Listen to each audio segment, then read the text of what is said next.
In the early spring, this parking lot field was filled with grass, and I was just out roaming around, and I was downtown heading out to feed the homeless on a Sunday, and I met a man named we went by Ramblin Ricky Bobby.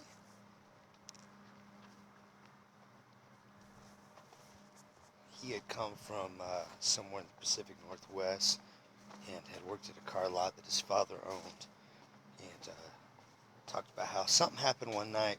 He didn't go into a lot of details, but he talked about shooting a gun into a vehicle, trying to stop somebody from stealing the car. And of course, he talked a lot about drug problems and things like that too that he had going on.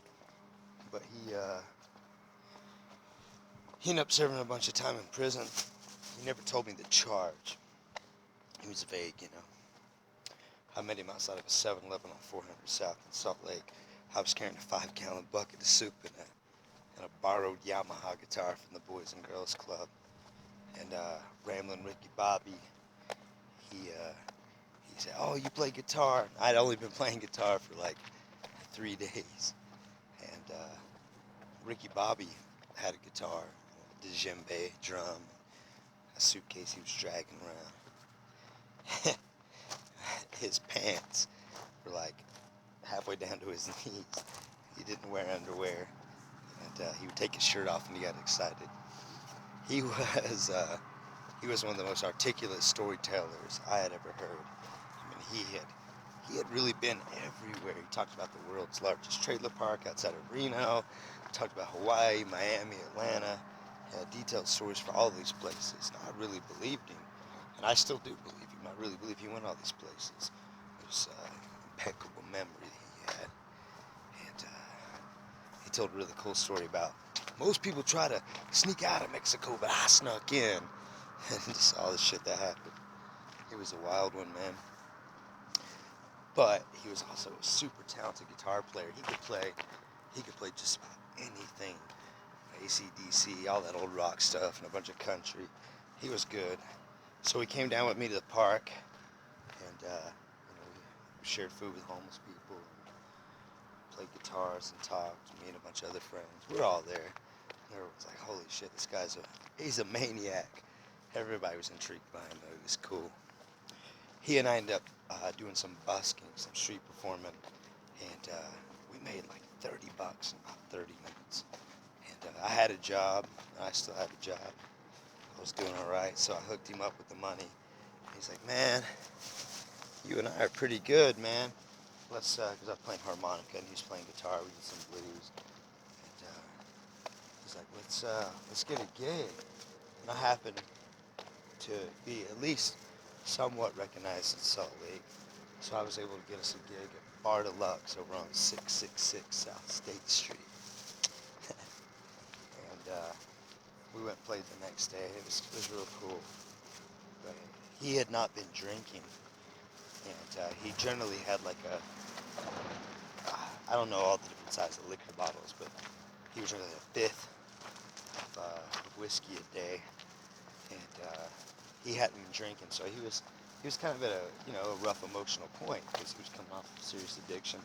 I respected him, man. We went down to the bar and he carried his suitcase and everything behind him, and I helped him out. A couple times he like stopped and cried because we were late. He was stressed out and tired. He had some woman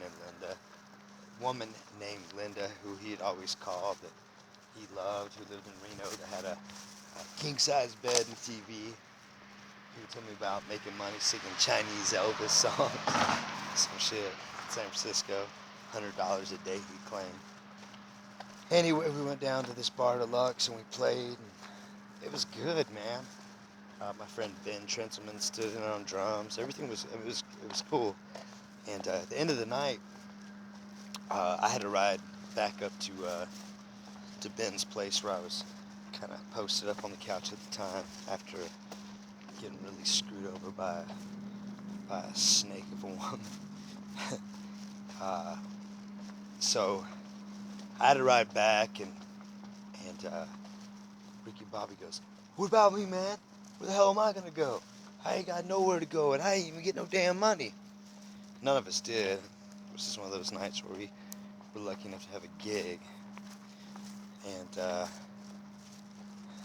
it was early spring in Salt Lake, which meant the nights were like 35, 40 degrees.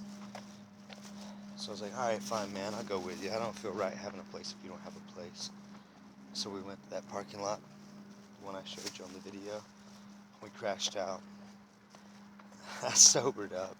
Of course, Ricky Bobby's got a sleeping bag. I'm like in one of those thin wool old man sweaters, and I got my guitar.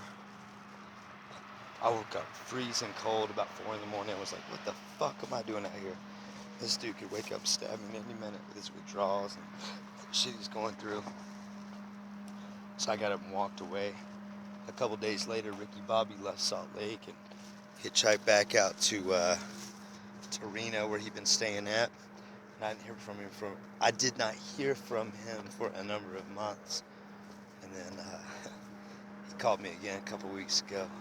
So he'd been hitchhiking around, and he was back in Reno, staying with Linda, his love, in the king size bed with the big screen TV and all his movies. But that's the story of Ramblin' Ricky Bobby.